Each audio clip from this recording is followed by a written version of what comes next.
another lesson on ethics in visual journalism. Today we will be talking about ethics in digital editing. And we have today with us Mohammad Aminuzzaman, a faculty of Media Studies with the University of Liberal Arts, Bangladesh. He's also a long-term member of Dhrik Picture Library. He's been coordinating and helping us with editing of journalists' work, of journalists who are involved with the Rural Visual Journalism Network. What we will be talking about today is the question of how you remain true to reality when you are doing a photo shoot, you are on an assignment, because as we all know that truth is the most debated idea, one of the most debated idea in modern history, yet we are, as visual reporter and photojournalists, are trusted with the responsibility of representing truth and remaining true to the context. And while we know that it is reality is really complex and it has many aspects, and we are aware of the challenges of representing, and it's a nearly impossible task of representing the complex reality that we are working on. But there are certain do's and don'ts that I have asked Amin Bhai to share with us, which would help us navigate this ethical journey better prepared, because as I have been saying throughout this class, that it is not easy to tell right from wrong, but there are certain guidelines that help us make this decision and facilitate this process of making decisions while we are doing the shooting, especially in the in this age of digital photography, when we are doing a lot of work in the editing table. So precisely what we will be discussing today is ethics in digital photography and editing in the editing process.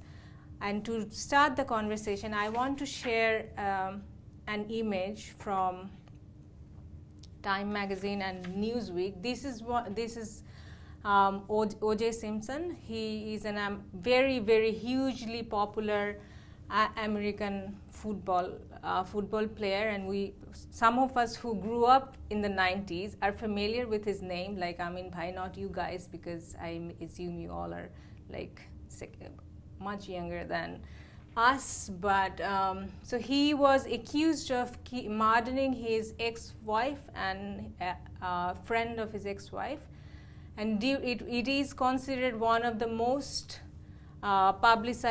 publicized legal proceedings. And during the legal process, this was a cover of Time magazine and Newsweek, and you see in the image that how Time has darkened his mugshot. So I'm turning to Amin Bhai to say that, do you agree with this editing process? How do you respond to this? Thank you, Saidapa. And from my point of view, as a photographer, it is quite difficult, because sometimes we deliberately shoot underexposed or deliberately shoot overexposed. But in this case, it is not that, because the photography was taken in as I am seeing that things is okay. But during the editing, it reduced the exposure, maybe for their thought or editorial policy, but it is not ethically is not correct. The photography is all about, that is light reflection, light. Here we are recording. Recording is here, and there is two lights over there. If you increase the light, the exposure will be high. If you just put off the light, then we become all dark, though the camera is there and the shooting is there.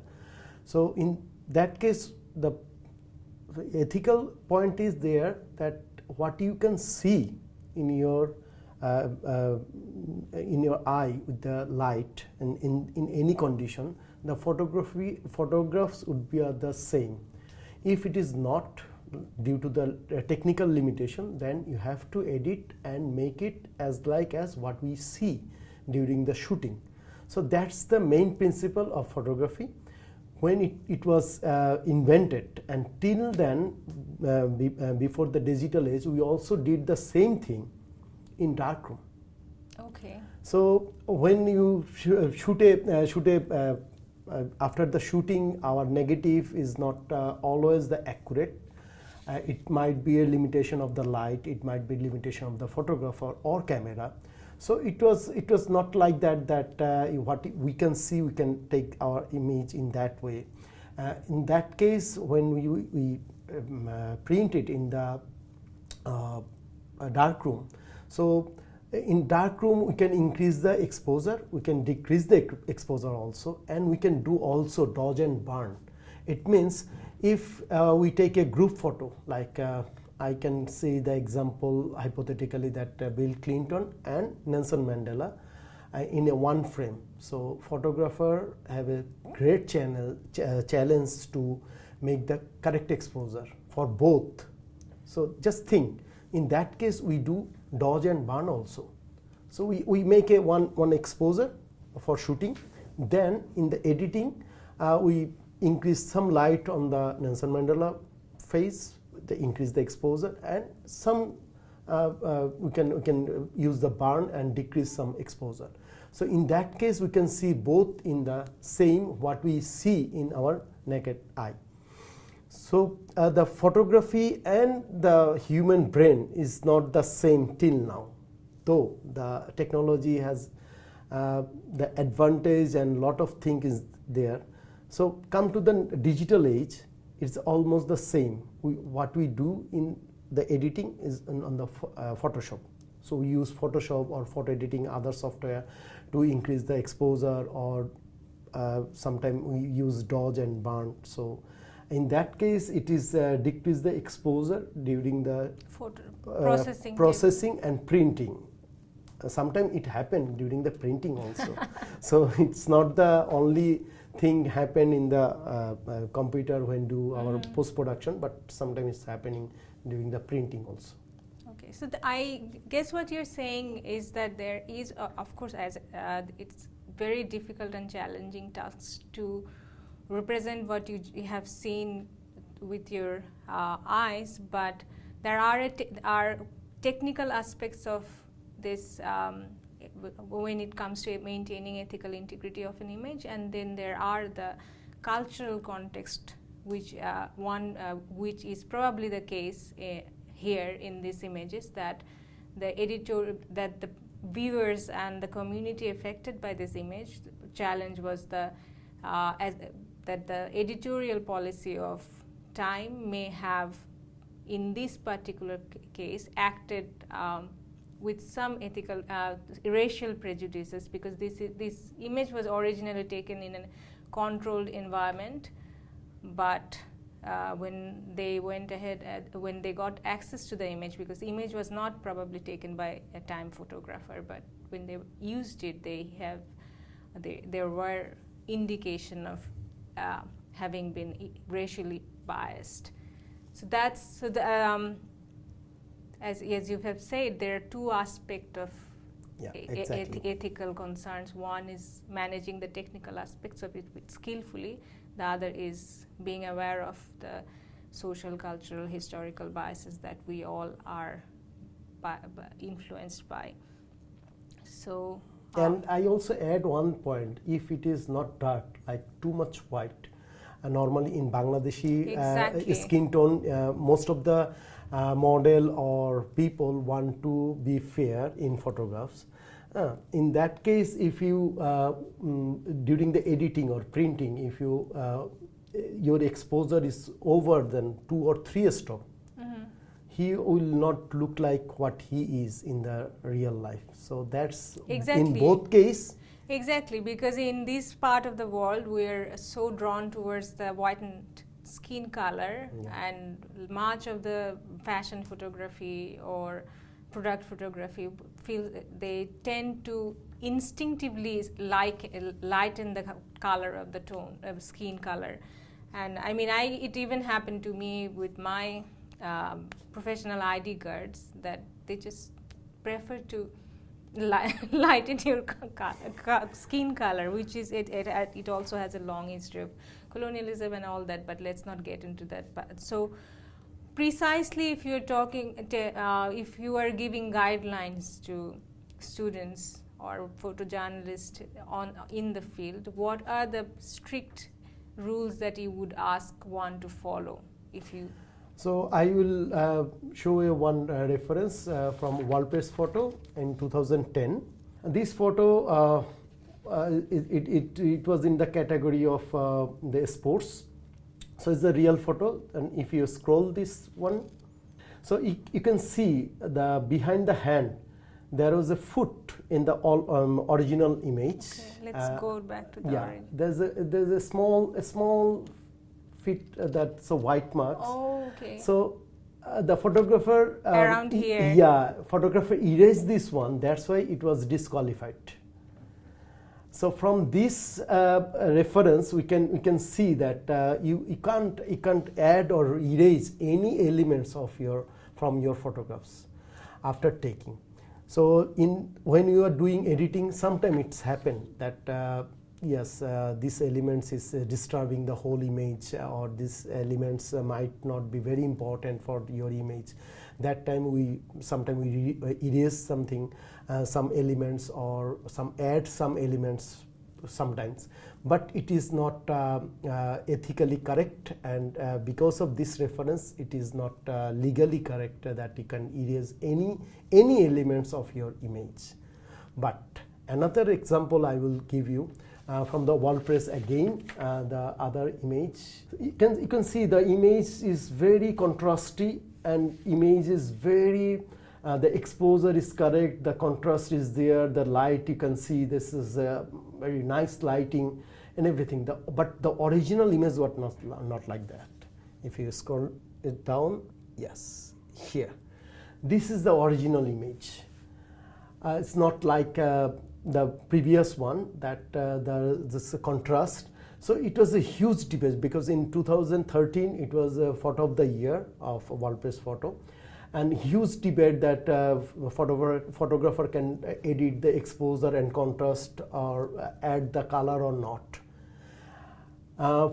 From this reference, I must say to you that yes, we can edit in some point that what we can see in the real world more contrast is sometimes through our eyes, but the light condition and the camera limitation or some other elements like the back side, you can see the sky. So for camera biased with this backlight. So in that case, it might be less contrast or less colorful. So in that case, my first point is there, that what you can see, you can produce your image after shooting as that, because you can't edit, add elements or deduct any elements. So the image were accepted and got the first prize of the photo of the year. You can see that the face, the other things, that the dead body, all the photographer do some dodge and burn also.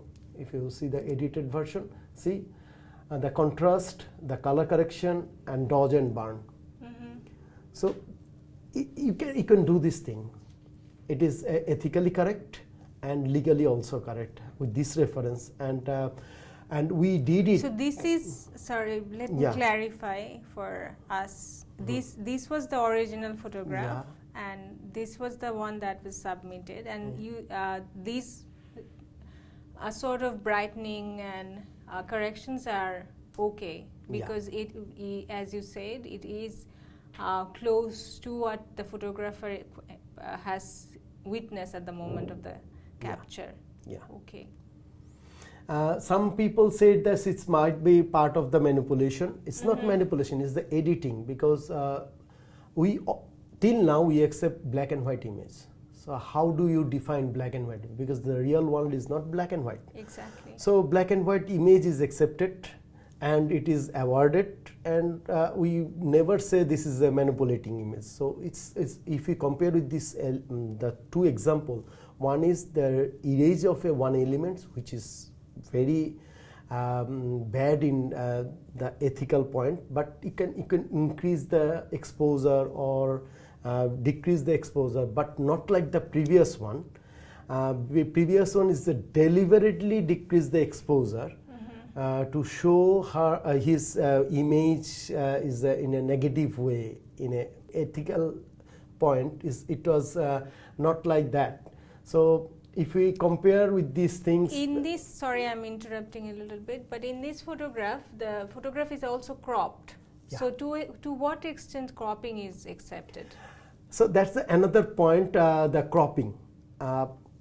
Again, I will give the previous example, the what you can say that in the darkroom example, we do cropping, because sometimes how do you crop in a darkroom is an enlarger. If you enlarge it up, then if you use the paper in a particular place, then you can print only that part. So that's become cropping. Okay. Or you can just print a big size and crop it.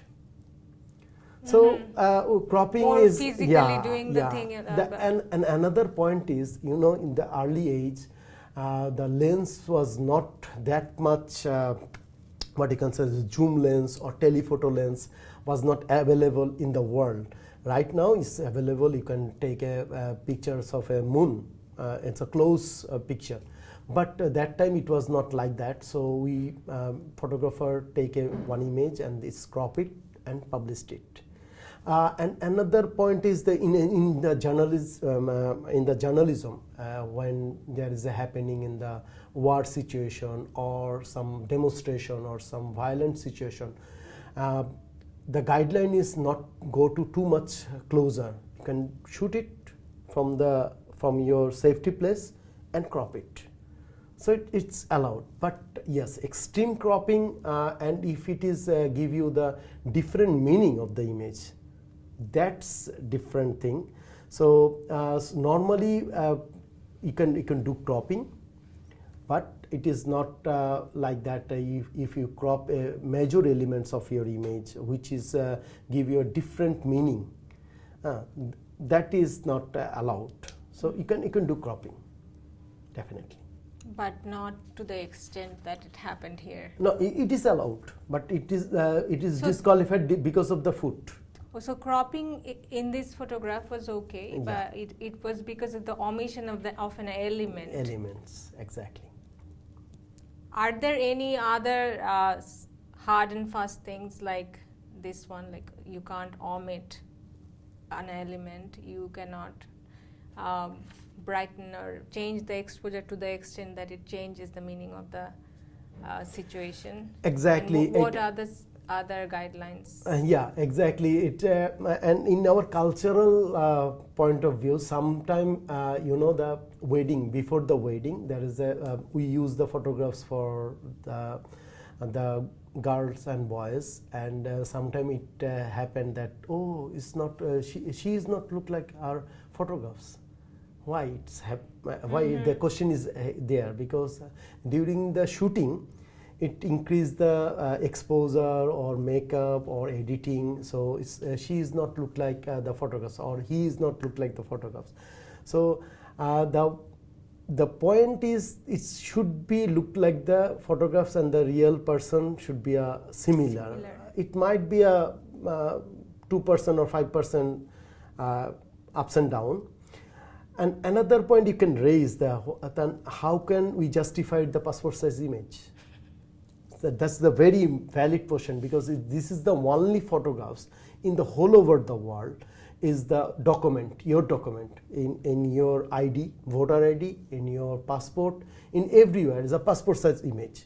Maybe the person wearing the lungi or other dresses, but your passport size image is very good and quiet and fair. And in Bangladesh, if you look at our national ID card, no one wearing the class.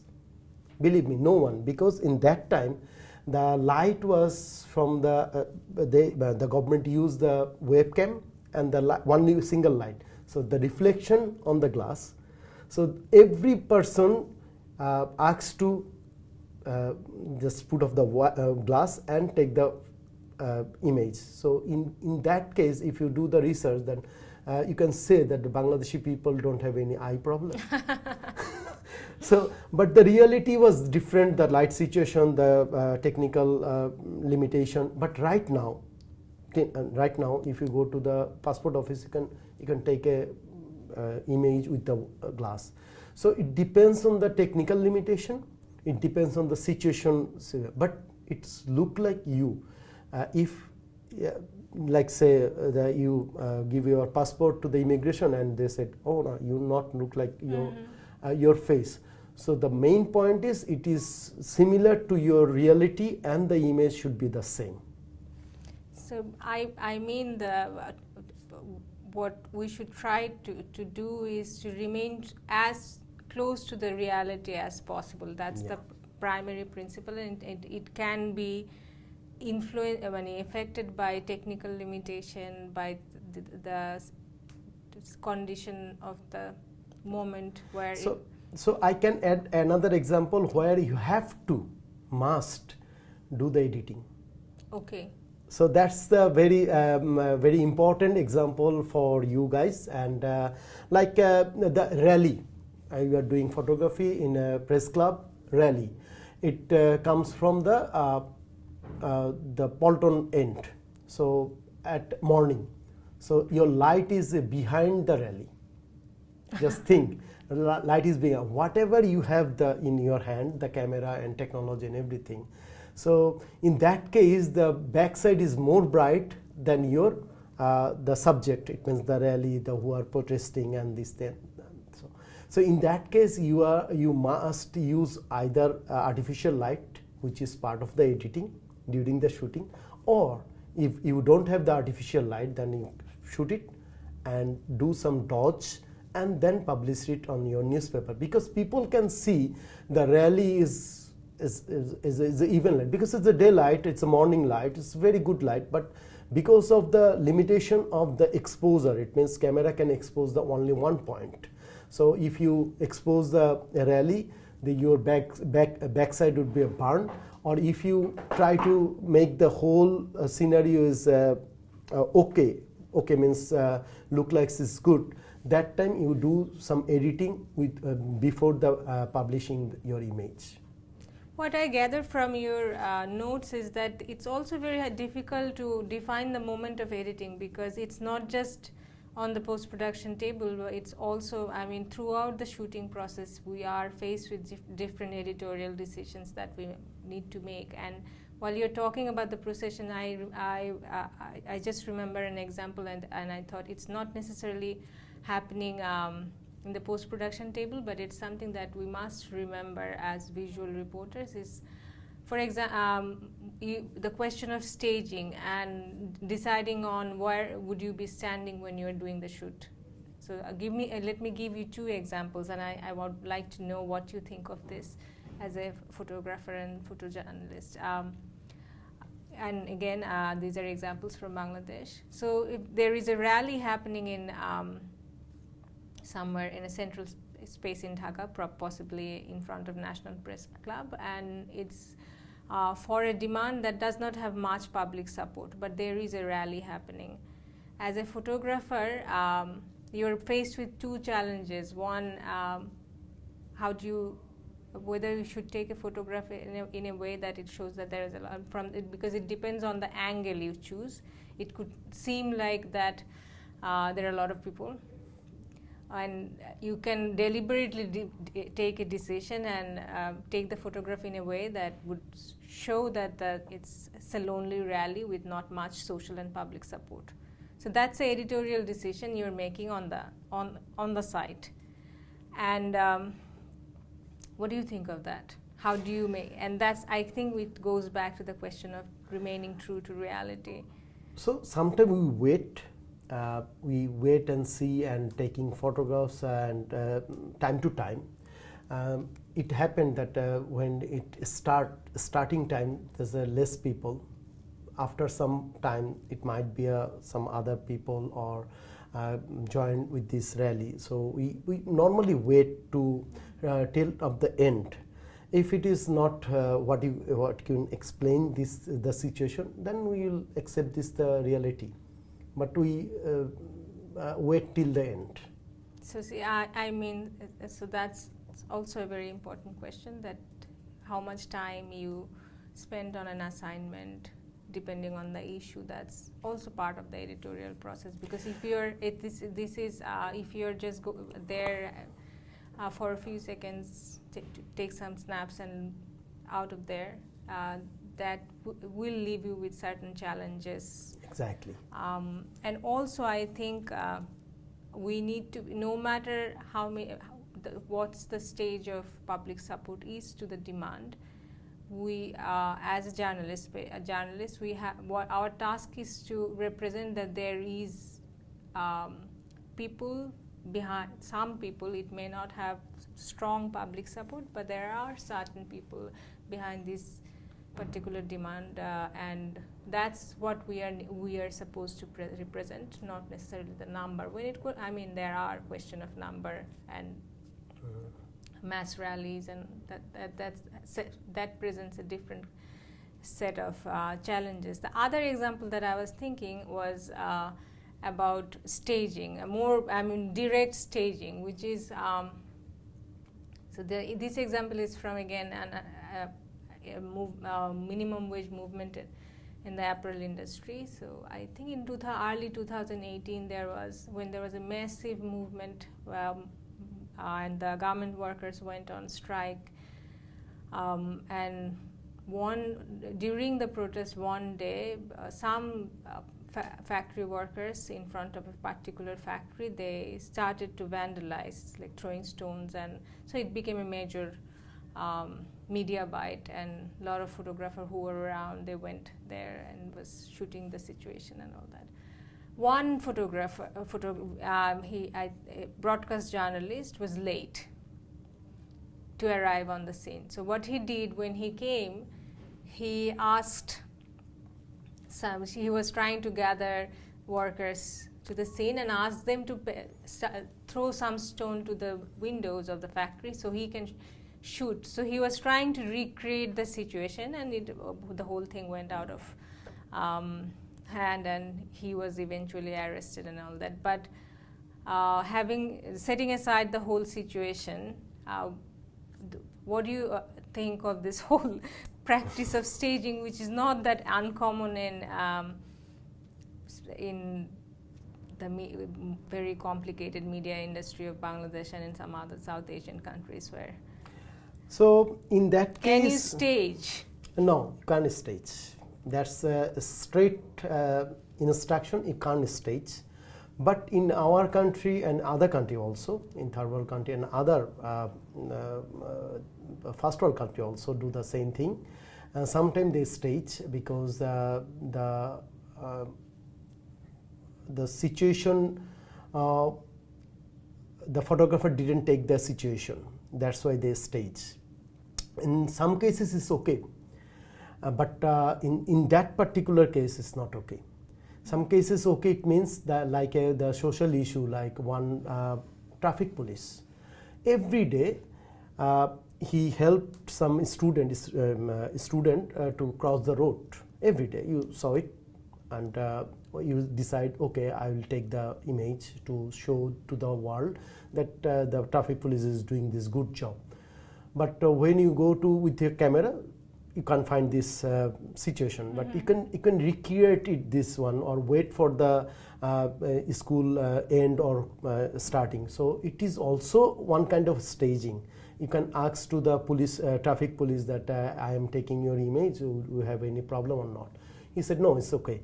That time it is he might be a Steve or some cases. So sometimes in a social case you can do these things, but when it is evidence of any crime, that time you can't do this thing. That's the And I think links with the question of doing no harm, because Yeah. no matter what you are doing, whatever is your assignment, you are always we always have to remember that we can't do any harm to ourselves or to the community that we are representing. So that's also an important issue to remember. But before we conclude today's class, if I summarize what you have said, is that the task is definitely complicated and difficult and challenging, but what our aspiration should be to remain close to reality, to truth as much as possible, despite the technical limitation, despite the situational difficulties or editorial control. Sometimes we are compelled to take photographs in a controlled situation. For example, all the photographs photo ops that we are often tasked with, the photograph of a prime minister or important high-ranking government official or even a celebrity. These are controlled situations where we take photographs, and very difficult. There are other set of question of staging that we will address in the remaining classes. That sometimes reality is also staged, and how do you intervene, or what can you do as a photographer? Because as Amin Bhai has said, that we are in the end tasked with the challenge of remaining true, close to truth. But truth, as I said earlier, is the most debated term in modern history. We are even talking about post-truth and all that. That's another set of debate. But before we conclude for this week, I don't have any writing assignment for you, but I am giving you a reading assignment. 2 readings. One is about another set of debates in World Press Photography from 2015, and after that debate, what happened in you are more familiar with the situation than I am. In 2015, 20% of the submission in World Press Photography yearly competition was digitally manipulated to the extent that they were disqualified, and so that given the number of submission with questionable submissions, World Press Photography has to review its existing policies and ethical guidelines, and then they also conduct a survey about this question of ethics in post-production table. So I'm asking you to do the reading that I have assigned. One is a study, and another is a blog from New York Times, which engages with a number of eminent photojournalists on this particular question of staging, manipulation, and truth in photojournalism. And while you do the reading, I am asking you to reflect on how you decide and set guideline for yourself while you sit on your editing desk. And throughout this course, I'm saying that I don't really have easy answer for any of these questions that I'm raising, and I was thinking that Amin Bhai would have some answers. He does have a few set of guidelines, but in the end he also thinks that this is a continuous negotiation that we do between different factors that influences our image making. So thank you for joining us today, and I will see you guys in next class. Thank you. Thank you.